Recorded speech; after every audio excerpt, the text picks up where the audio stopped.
Hey everybody, welcome back to the Pat Flynn Show for our weekly conversation. Sorry, I can't speak today. It's always after Thanksgiving. You have too much food, maybe a little too much to drink, not enough sleep, and then you just can't form sentences for a week. But what I'm trying to say is we are here once again with Dan John, legendary strength coach according to Men's Health magazine. How are you, Dan? Good to see you. Yeah, I'm good. You know, it's interesting. Last week I picked up an ear infection. About every 5 years I get the joy of an ear infection, and boy, my weight just skyrocketed.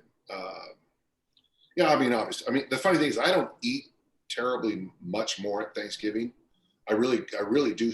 We really strive to have a very vegetable heavy meal, and Thanksgiving Friday, man, I was down for the count. But I'm doing much better now. Oh, it was rough.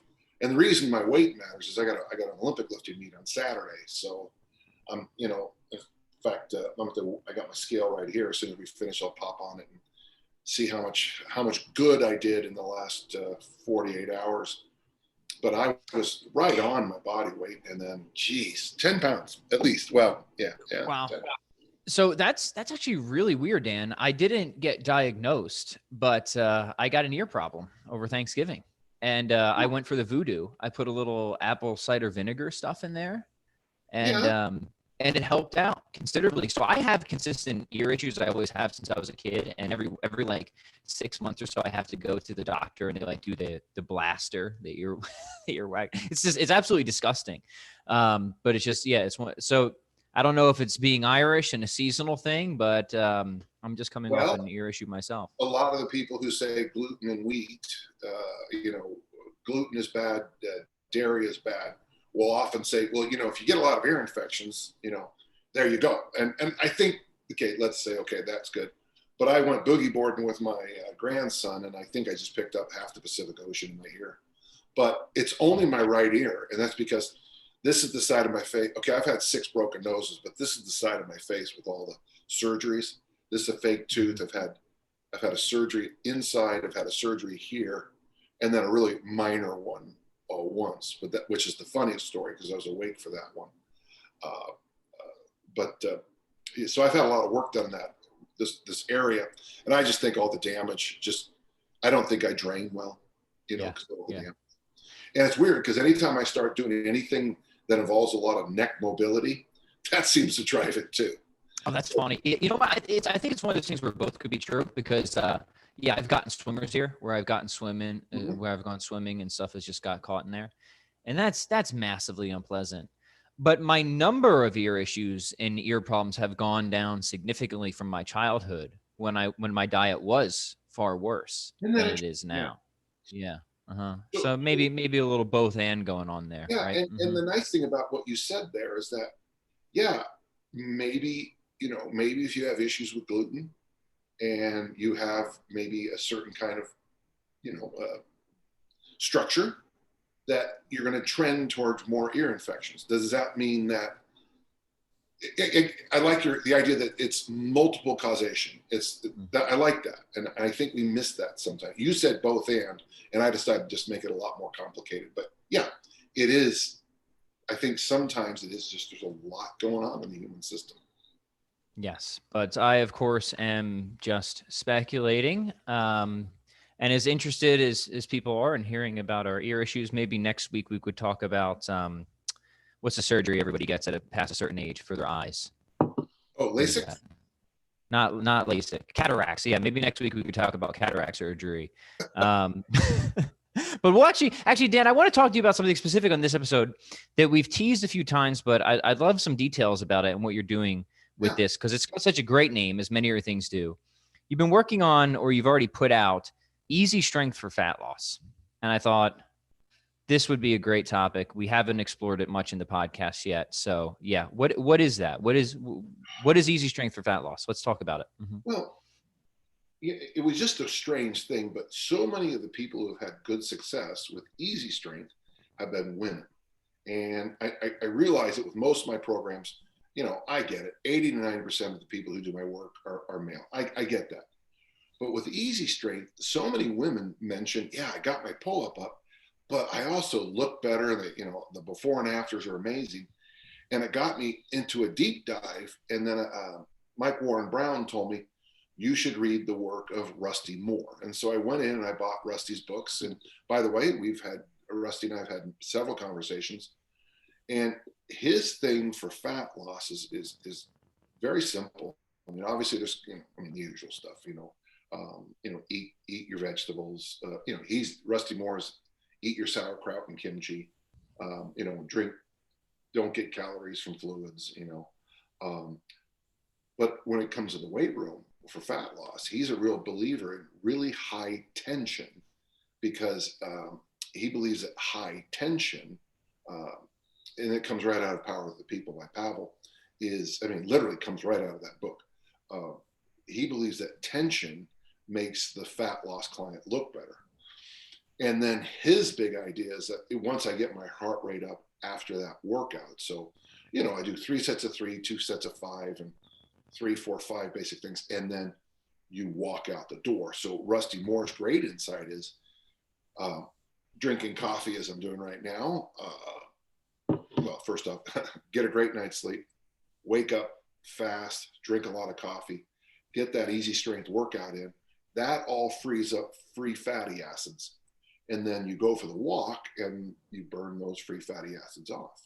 And the walks don't have to be very long. We're talking 30, 45 an hour, maybe less, I use my heart rate monitor to make sure I'm in Maffei tones, Phil Maffei tones zone. And Rusty would say the same, it shouldn't be, it's not a sprint, it's a walk.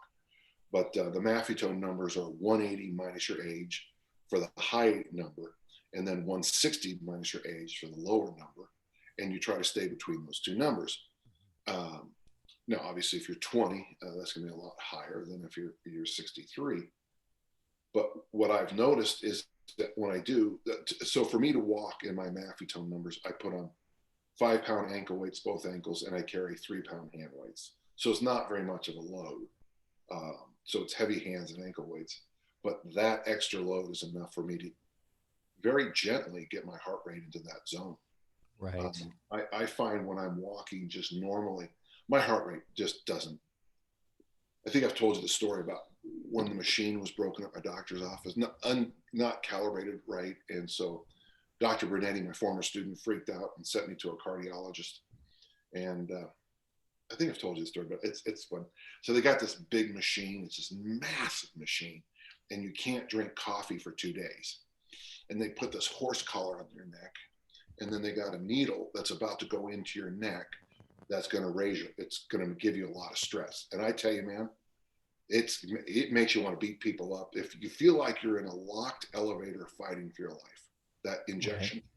So just as I go in, the guy looks down and goes, "Mr. John?" I go, "Yeah." He goes, "What are you in here for?" I go, "Well, get my heart checked." He goes, "Huh?" I go, "Why?" He goes, "Well, this is really stressful and your heart rate's 71. So, and so it's funny. And by the way, the cool thing, the reason you don't drink coffee is caffeine is the thing that turns that chemical off. Mm-hmm. So if you drink coffee for the 2 days before, you'll stay stressed out for hours after. No, I actually haven't heard that story. That's hilarious. So for me, I wake up, it's not unusual for my heart rate to be in the high 50s, low 60s in the morning. So for me to get that heart rate up into that 117 range, it takes a little extra weight. That's all. Sure. Okay. So for people who are not familiar with the general Easy Strength protocol, which of course might be a great sin for any listener of this podcast, what's the sketch there? So when we say that we do the Easy Strength lifting routines, sure. What does that look like? It takes us back to 2003. And Pavel and I were at a workshop together, and he gave me this advice. For the next 40 days, pick 5 lifts. Never do more than 10 reps in any of the lifts. Stay as light as possible. Never miss, never miss, never miss. And when the weight feels light, go up. And I don't know why, but that made total sense to me. On day 22, I broke my lifetime best in the incline bench press with no spotters. And in college, I did 300 in the incline. And in my garage with no spotters, on a freezing cold day, because I did 315 for a double. I thought, this is pretty good. Consider I had no spotters, and I was right next to my wife's car. Good. And then I did it again with the thick bar, other exercises. The thick bar deadlift. I used to have to use the big. It's called the C Raptor grip, and I did 265. And about 18 days later, I did like 315. Just massive increases. So it comes down to this. I'll just give you what works. Here's what works: a vertical push. So that's press, kettlebell press, dumbbell press. A vertical pull, generally pull-ups, chin-ups. Hangs work too, by the way, if you can't do those. And deadlifts. Those are the three big meat exercises that work. You throw in the ab wheel. So vertical press, a vertical pull, a deadlift variation, ab wheel, and then boom, something else. If you're doing for fat loss, that means the 45-minute walk. If you're doing it and you like kettlebell swings, you do 75 total swings, 5 sets of 15. If you're doing it for off-season conditioning as a collision sport person or thrower, then you do loaded carry variations. Right. Vertical push, vertical pull, deadlift, ab wheel, and then number 5 depends. And you keep it reps at 10, which is 3 sets of 3, 5 sets of 2, 2 sets of 5. By the way, if you can't figure it out for yourself, just do 2 sets of 5. The best success I had was 2 sets of 5, but then people asked for help, and then I tried to help them, and I swear people get dumb. The more I help, the dumber people get about this program. So it's just one. It's the program where it actually helps to talk less about it. Yes. So I get these emails. So what percent is light? I don't know what light is for you. For me, for example, I've got my deadlift. I pulled a decade ago for a fundraiser. I pulled a 600-pound deadlift without training. So what's light for me? Well, here's the funny thing, Patrick. A 315 deadlift feels heavy if I haven't trained for it. Mm-hmm. Like if I go to my garage right now and you load 315, I should easily be able to pull that up. They did this thing at a CERT that you got your name on a list if you pulled a 418 deadlift, 190 kilos. Well, I walked over and I just got done with my workshop, walked over, deadlifted it, and walked away. It's kind of a joke. Ha, ha, ha. See how strong I am. So what's light? I just told you that 315 is heavy, and I just told you that 418 is light. And so much of it depends, William Carlos Williams, so much depends on a white wheelbarrow. Okay, I'll stop. So much of it, you have to have some experience, and you have to have some bar knowledge. So when I started with my incline, I started with 2 sets of 5 with 165. Within about a week or so, I was up to 185, and 185 felt like 165. And before you know it, I'm at 205, 225, so all just 2 sets of 5.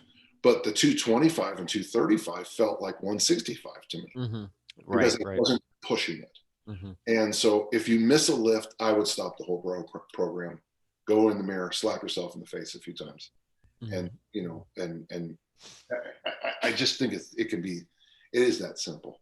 Yeah. Some things can be that simple and should be. So the idea here, the beauty of the easy strength is that is frequency and consistency of the daily practice of greasing that movement. And that's going to pay off. Mm-hmm. A friend of mine says consistency for results. And I'll go on Reddit forum and I'll read these, no offense, but if you're on Reddit, there's a thing called Google. Not everybody has to tell you everything, folks. He doesn't talk about warm-ups. Why do I need to warm up for 2 sets of 5 with 165? I mean, I'm not bragging, but it's 165. That's nothing. That is the warm up. Yeah. They want these elaborate, or he doesn't talk about rest periods. Well, I don't know how long you need to rest. If you have to rest 2 hours after a light set of 5, you got issues beyond, my gym. And I'm not being by the way, I'm not being a jerk here, and I know it comes off that I am, but Patrick, this idea that it's one of those programs where you have to go in and make a commitment to do the workouts for 40 days. Yeah. And you're going to have a lot of terrible workouts. Mm-hmm. But 1 out of 5 is going to shock you. Mm-hmm. And when you add up 1 out of 5 out of 40 workouts, just general math here, spitball, and that's 8 pretty good workouts. Of those 8 pretty good workouts, 1 or 2 of them, it's going to be like, huh, this works. Right now. Yeah, I think, so much of it is mindset too. And this is why I love when you and Pavel have also talked about strength as practice, strength as a skill. It's a skill. I think if people approach everything as a workout, that's when you can get lost in the details. You can miss the forest for the trees. How much do I rest? That sort of thing. And it also, like, to your point, I don't know, we're just practicing, right? we're just practicing. That's it, right? Like when I'm practicing guitar, I don't think about how much I need to rest between my passages. I guess as much as I need, but as little as I have to, right? That's it. Mm-hmm. That is an extremely good point. That's it right there. Mm-hmm. Yeah. And it's weird because I'll read these things online. Well, this is not for me, I don't see where, and then it's funny to read other people's responses.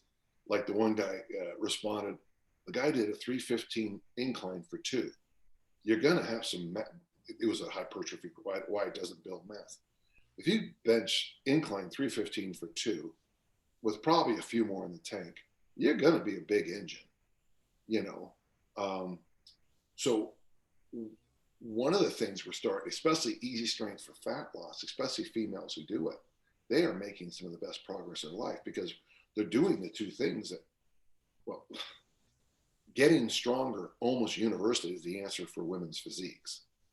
And then when you do that walk, not only are you enhancing your recovery, but if you are truly burning off, those free floating, free fatty acids, that to me, that's a win-win. And the workout is 1 hour with only 10 to 15 minutes of it being stressful. Mm-hmm. Mm-hmm. And it is, here's the funny thing is that people ask me, is this some new way to try to go? No. This is as old as the hills. This is how everybody used to train. You went in, you didn't have all the machines and all these adjustable weights, and you just went in and practiced. And the more you practiced, the stronger and stronger you became. That's why I don't like periodization. That's why I don't like all kinds of things I read, because it gets people so confused. There's a cliche, I can't see the forest through these trees. You get so confused about what gets you to your body composition, your strength goals. Well, it's the mere practice. It's if you did for 365 days, it's 366 this year, but if you fasted, drank coffee, I don't know, did 2 sets of 5 in the overhead squat, and then walked 55 minutes every day for 366 days, I guarantee by December 31st, you would look pretty good. Or do 2 sets of 5 in the pull-up. Or I'm just saying one exercise. I think it's much simpler than people make it out to be. And I think that's the problem. I feel for people, especially the first week of January when they're trying to go to the gym and I'm going to diet. No matter what you say about food, somebody says, oh, that's just water loss. Atkins, that's just water loss. Ornish, well, that's just because you eat so many vegetables, you can't. Yeah, why do people have to poo-poo on every single insight and idea, especially if you don't try it? Right. One other point I want to emphasize about this and why I think you're absolutely right and why people should consider this approach is because you've talked about this before in your articles. I think it's a great insight that it's hard to burn the candle at both ends, so to speak, and sustain it. But if you have a reasonable training program like easy strength for fat loss, you'll have more leftover, more reserves to enact that nutritional discipline, right? Let's even go farther. You're not putting your body in a panic. And when your body panics, why did I put on 10 pounds literally in 4 days? My body panicked because of an ear infection. And by the way, I know I'm down already in just 24 hours from my weigh-in yesterday. I mean, I can literally feel it. Under stress, your body starts holding on to things. Mm-hmm. Yeah. Yeah, right. So love it. Easy strength for fat loss. What did we say? 5 days a week for that, Dan? I'm sorry, what was that? 5 days a week? Or are you doing every day for Uh, this specific one? I recommend 5 days a week, but you can certainly do it 3 days a week. And then if you do it 3 days a week, I would suggest some mobility work and then a walk on those other 2 days. Yeah. And that's what we Sweet. recommend at the university. Yeah. Awesome. Okay, I have to apologize to the gentle listener. It's going to be somewhat of an abbreviated episode today. I have an appointment. Speaking of appointments, and you'd be proud of me. I went to the dentist yesterday, and things are looking pretty good. Hey, good. Good. I'm so glad. Listeners, go to the dentist. Thank you. Yes, Dan, John, do you still have people floss at your workshops? Well, Yeah. not with everything going on, but I mean, I love that that's Yeah. your general thing. Yeah. In fact, in my perfect workout, I think I've described this to you, but yeah, the last 15 minutes would be the lecture and flossing, and in an hour training program. You would do everyone recover, put everything away, clean up everything, hand out floss sticks, have a simple 1, 2, 3 bullet point lecture while everyone's flossing. And since they're catching their breath and flossing, you'll be able to go through, this is why you need to eat, drink water. This is the importance of recovery. This is why, whatever it is, and come up with probably 20 lectures and keep repeating them. Beautiful. All right. Shall we squeeze in at least one question here, Dan? At least one. Go ahead. All right. This comes from gentle listener Kurt. Kurt with a K. Kurt with a K. And he says, today, I just want to tell you both, thank you very much, Pat, for all the great ideas of complexes you have given in the past and versions I use with my clients as finishers. Not all, though, because some are very challenging and my clients are general population. That's wise. That's guys. Which brings me to he's got a question for me and for you, Dan. Okay, so good. For Pat, what he wants to know of me, when will I ever do another I Bet You Can't Do This workout on YouTube? And for Dan, what are your thoughts of drawing in the belly while lifting? Kurt says, I do not teach this because I followed a strength coach from Minnesota who has a video on this called Why You Should Never Teach Athletes to Brace the Core, and would love to know your opinion on this, Dan. You're first. Yeah, I'll go first. Yeah, the reason I haven't done another I Bet You Can't Do This workout on YouTube, which are my nicer, more polished videos, is very simple to explain. I moved to Wisconsin, and my video guy I left in Pennsylvania. And that's it. John was a great video guy. We'd hang out at the gym, and he made those nice looking videos. I'm in a different state. So once the weather gets nicer and all the world isn't covered in plague anymore, maybe I'll try and find another video guy or something. But for now, you're just stuck with my YouTube, my iPhone videos and these podcasts. But I appreciate that. I'm glad you like those. So that's my answer. Dan, over to you. That's a long, convoluted answer. I got lost there. The best way I think of bracing is, I'm sure a lot of our listeners are sitting in chairs driving. Just push your lower back as hard as you can into the chair. To me, that's what bracing is. I don't know why every couple of years, all the psychopaths in this industry freak out about neck position or bracing. And it's, well, this one's interesting because you said, what do you thought of drawing in the belly? Yeah, sucking it in. And I told you to push your lower back into the chair. If you can't figure it out, lay on the ground, bend your knees, and push your lower back into the floor. That's part of the skill of strength. When you're teaching someone suitcase carries, the one-sided farmer walk, you better learn to brace naturally. So to me, it's like this conversation we had at the university the other day, where this person misunderstood what somebody else said and asked a dozen questions and just threw everybody into a loss because, well, he got step one wrong, and at the end it's like, oh, okay, now I get it. Well, yeah, you got it, and now you confused everybody else. But do I brace? Yeah, I mean, I just, when I front squat, I push my lower back into the belt. I don't know how you jerk overhead without yeah, Bigger, Faster, Stronger has a video of me jerking 385 for 5 off the rack. So I'm pretty sure I braced on that 5th one when I brought it down. Okay, because otherwise that weight would have put me into surgery. Yeah, I don't know, Kurt, if I helped or hurt on that, but just push your lower back into the chair, get a sense of what that feels like. Do some front squats and get a sense what you're naturally doing. Sit at the bottom of a goblet squat for a minute or 30 seconds, push your knees out. And then when you stand up, whatever that feeling is, that's what I teach. Yeah. I think that's good. Very good. So Dan, what's coming up this week? What do you got for us news wise? What's going on at the university? Well, university, things are going well. The community is wonderful. Saturday, I have an Olympic lifting meet. I'll be out. In fact, right next to me, before I go to a meet, I don't know if our listeners can see this. Those on YouTube get a special tour. On the ground there. Can you see all that? So that's my singlet, my weightlifting boots, my card, my membership card, a towel, tape.